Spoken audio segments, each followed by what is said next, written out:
Morning, welcome to all. आज हम पुनराभ्यास करेंगे लेसन उफ ये गर्मी का। उफ ये गर्मी एक नाटक है जिसमें सूरज, बादल, चंद्रमा एवं पृथ्वी के माध्यम से पृथ्वी के बढ़ते हुए तापक्रम अर्थात ग्लोबल वार्मिंग और धरती पर बढ़ते हुए प्रदूषण की चर्चा की गई है। इसमें चारों पात्र बादल, चंद्रमा, सूरज और पृथ्वी एक साथ बात करते हैं। सबसे पहले बादल कहता है कि सूरज तुम बेचैन क्यों हो? सूरज कहता है मैं युगों से तप रहा हूं इसलिए मैं बेचैन हूं और अब ये गर्मी बढ़ती ही जा रही है क्योंकि पृथ्वी पर बढ़ते हुए प्रदूषण और पृथ्वी पर बढ़ते हुए तापक्रम के कारण मुझे और भी परेशानी हो रही है। इसी चर्चा में बादल अपने को महत्वपूर्ण बताते हुए कहता है और तुम्हारे तपन से शांति के लिए लोग मेरी प्रतीक्षा करते हैं क्योंकि मैं उन्हें ठंडी ठंडी फुहारों से शीतलता प्रदान करता हूं।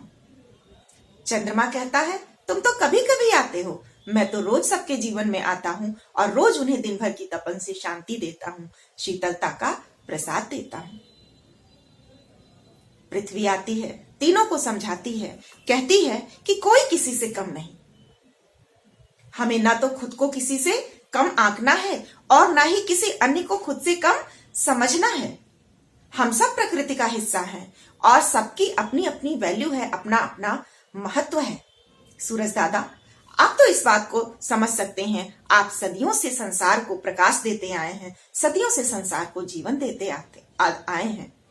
सूरज कहता है पृथ्वी, मैं तुम्हारे लिए बहुत चिंतित हूं। जिस प्रकार से लोग प्रदूषण फैलाते जा रहे हैं उस प्रकार से तुम्हारा तापक्रम बढ़ता जा रहा है, जिसके कारण केवल तुम्हें ही नुकसान नहीं पहुंच रहा है बल्कि मुझे भी परेशानी हो रही है।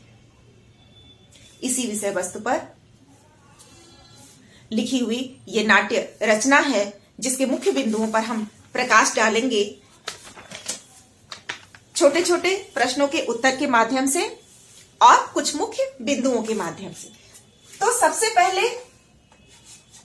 पहली बात निकल कर आती है कि सदियों से अर्थात युगों से कौन तप रहा है। तो युगों से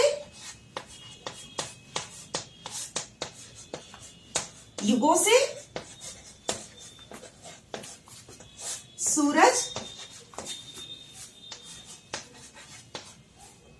तप रहा है। दूसरा पॉइंट है कि पहले घमंड की बात कौन करता है? घमंड कौन दिखाता है? बादल दिखाता है। बादल को किस बात का घमंड है? तो बादल को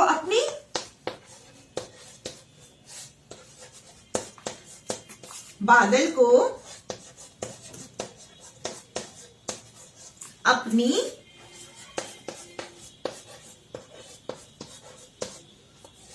शीतलता अर्थात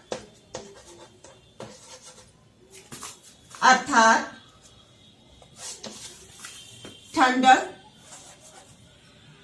का घमंड है।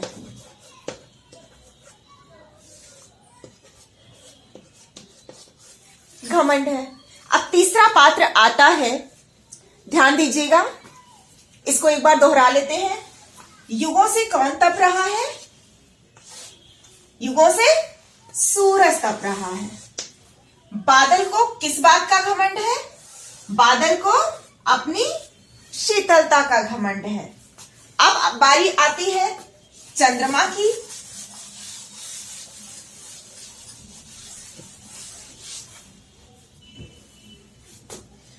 चंद्रमा क्या कहता है कि तुम तो कभी कभी आते हो, मैं तो रोज आता हूं। मैं रोज आकर उन्हें क्या देता हूं? ठंडक का प्रसाद देता हूं। तो चंद्रमा क्या देता है? चंद्रमा ठंडक का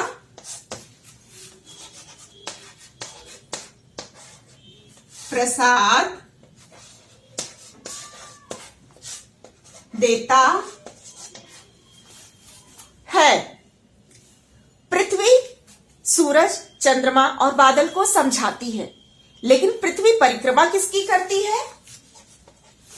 चौथा मुख्य बिंदु ये निकल कर आता है क्योंकि जो पृथ्वी है वह क्या है? सूर्य का उपग्रह है। सूर्य का उपग्रह होने के कारण पृथ्वी क्या करती है? अपनी धुरी पर चक्कर लगाते हुए सूर्य की परिक्रमा करती है। तो चौथा पॉइंट क्या हुआ इसका? चौथा बिंदु निकलकर आया कि पृथ्वी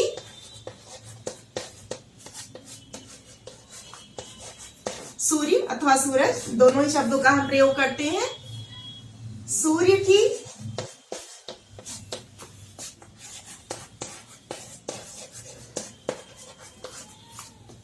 परिक्रमा करती है। तो चारों के विषय में मुख्य बातें यही है। पृथ्वी इन तीनों को समझाती है कि कोई किसी से कम नहीं है, सबकी अपनी वैल्यू है, हम सब प्रकृति का हिस्सा हैं, इसलिए हम सबको एक दूसरे को सम्मान देना चाहिए, ना कि एक दूसरे को नीचा दिखाना चाहिए। तो इस लेसन से दो बातें हमें समझ में आती हैं। पहली चीज कि इस प्रकृति में, इस सृष्टि में, इस संसार में कोई भी महत्वहीन नहीं है, सबका अपना अपना महत्व है। अगर पृथ्वी का महत्व है तो पृथ्वी पर जीवन लाने के लिए सूरज का महत्व है, दिन की तपन को मिटाने के लिए चंद्रमा की वैल्यू है, इसी तरह तपन से शांति के लिए हमें वर्षा की फुहारों की यानी उसके लिए बादल की जरूरत है। तो सभी एक दूसरे के साथ जरूरतों से बंधे हुए हैं, एक दूसरे पर अन्योन्याश्रित जीवन व्यतीत करते हैं। इसलिए इस सृष्टि में, इस प्रकृति में, इस संसार में किसी को भी ना तो खुद अपने आप को किसी से कम समझना चाहिए और ना दूसरों को अपने से कमतर समझना चाहिए। यही बात पृथ्वी सबको समझाती है और सब लोग पृथ्वी की बात मान जाते हैं। अब आइए इस पाठ के अभ्यास प्रश्नों की ओर ध्यान देते हैं। अभ्यास प्रश्नों में हम मुख्य अभ्यास प्रश्नों के यहां पर पुनराभ्यास करेंगे। मुख्य अभ्यास प्रश्नों का बहुविकल्पीय प्रश्न में पहला प्रश्न है, सूरज तक क्या पहुंचने लगा है? तो सूरज तक पृथ्वी की तपन यानी तपिश पहुंचने लगी है।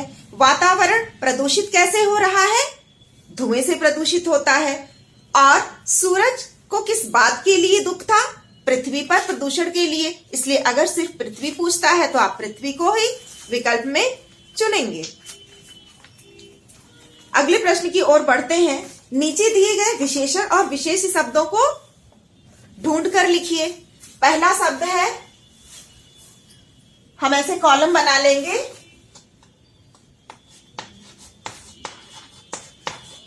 विशेषण और विशेषज्ञ। सबसे पहले हम ये समझेंगे कि विशेषण क्या है और विशेष क्या है। ग्रामर पार्ट जो भी अभ्यास कार्य है उसमें व्याकरण के प्रश्नों को उत्तर देने के लिए थोड़ा सा ध्यान लगाकर ही उत्तरों को देने का प्रयास करेंगे। पहले आप समझिए विशेषण क्या है। विशेषण वह शब्द है जो किसी संज्ञा या सर्वनाम की विशेषता बताता है। तो जिस संज्ञा और सर्वनाम की विशेषता बताई जाती है उसे हम क्या कहते हैं? विशेष। और जो विशेषता बताने वाले शब्द हैं उनको हम कहते हैं विशेषण। तो पहला आपका जो शब्द दिया गया है यहां पर वह है ठंडी किरण। तो ठंडी क्या है? किरण की विशेषता है। तो विशेषता वाला शब्द हो गया विशेषण। तो ठंडी जो हो गया वो विशेषण हो गया। किसकी विशेषता बता रहा है? किरण की। ठंडी विशेषण हो गया और यहां पर किरण विशेष्य हो गया, क्योंकि किरण की विशेषता बताई जा रही है इसलिए किरण शब्द विशेष्य हो गया। दूसरे शब्द पर आते हैं। दूसरा शब्द है काले बादल। तो काला रंग किसकी विशेषता है?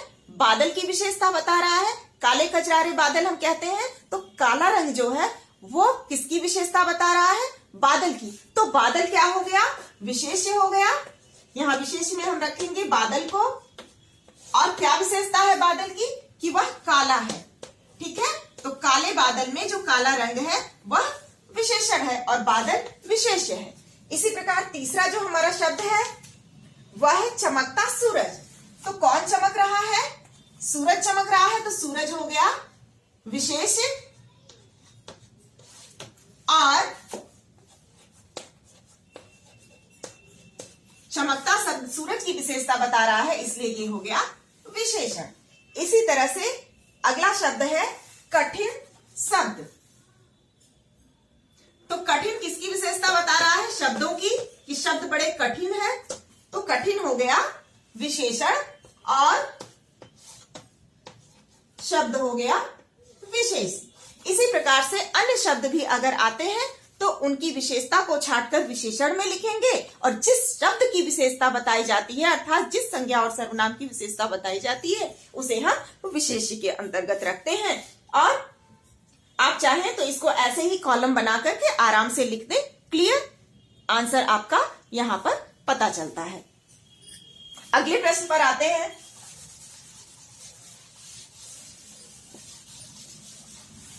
इसी प्रकार हम अन्य पाठों के जो भी प्रश्नोत्तर है व्याकरण भाग संबंधी, पहले उसको समझेंगे कि प्रश्न में पूछा क्या जाएगा, उसके बाद ही उसके उत्तर को हम लिखेंगे। दूसरा प्रश्न है कि नीचे दिए गए शब्द किस भाषा से लिए गए हैं। तो कुछ शब्दों को हम यहाँ पर लिख देते हैं और देखेंगे कि वे किस भाषा के हैं। देखिए, भाषा विचार अभिव्यक्ति का माध्यम है। किसी भी भाषा को बोलते समय हम प्रायः दूसरी भाषा के शब्दों का भी कुछ प्रयोग कर लेते हैं, कुछ शब्द हम दूसरी भाषा के भी ले लेते हैं। और हिंदी तो बहुत ही फ्लेक्सिबल लैंग्वेज है, हिंदी में हम किसी भी भाषा के शब्दों को मिश्रित करके बोल पाते हैं। इसलिए यहाँ पर जो अन्य भाषा से लिए गए शब्द हैं हमें पता होना चाहिए कि ये किस भाषा से लिए गए हैं। पाठ में कुछ शब्दों का प्रयोग इसी प्रकार से किया गया है, इन्हें हम लिख लेते हैं और उसके बाद लिखेंगे कि ये किस भाषा के हैं। 4-5 शब्द हम लिख लेते हैं। पहला है फैक्ट्री।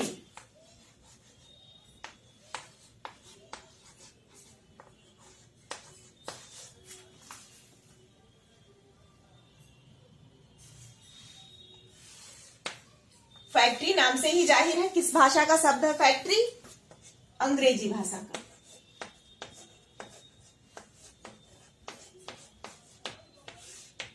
ठीक, दूसरा शब्द है आईना।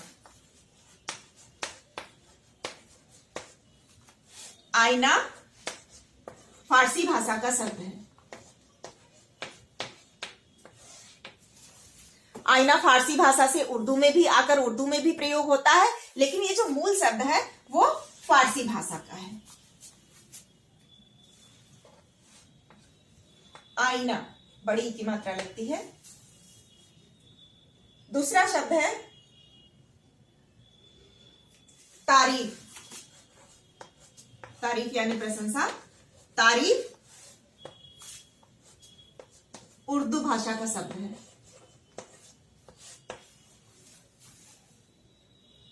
अनुसंधान।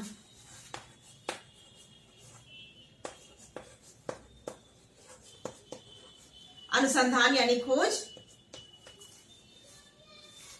अनुसंधान हिंदी की तत्सम शब्दावली का शुद्ध हिंदी का शब्द है जो कि संस्कृत भाषा से लिया गया है।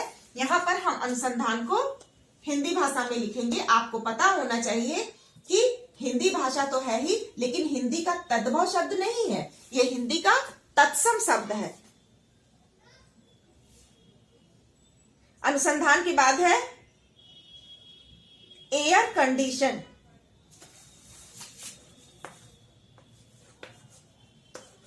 Air condition. एयर कंडीशन भी अंग्रेजी भाषा से लिया गया है।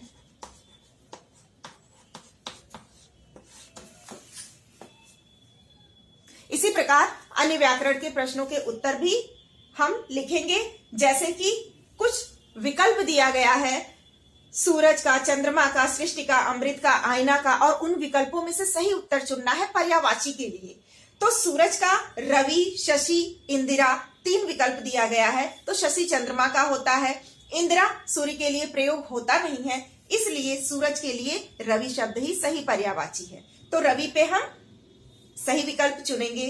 चंद्रमा के लिए राकेश पर, सृष्टि के लिए संसार पर, अमृत के लिए सुधा पर, और आईना दर्पण को कहा जाता है जिसमें हम अपनी शक्ल देखते हैं। तो इस प्रकार से हम इस पाठ के लगभग सभी एक्सरसाइजेस को सॉल्व कर चुके हैं।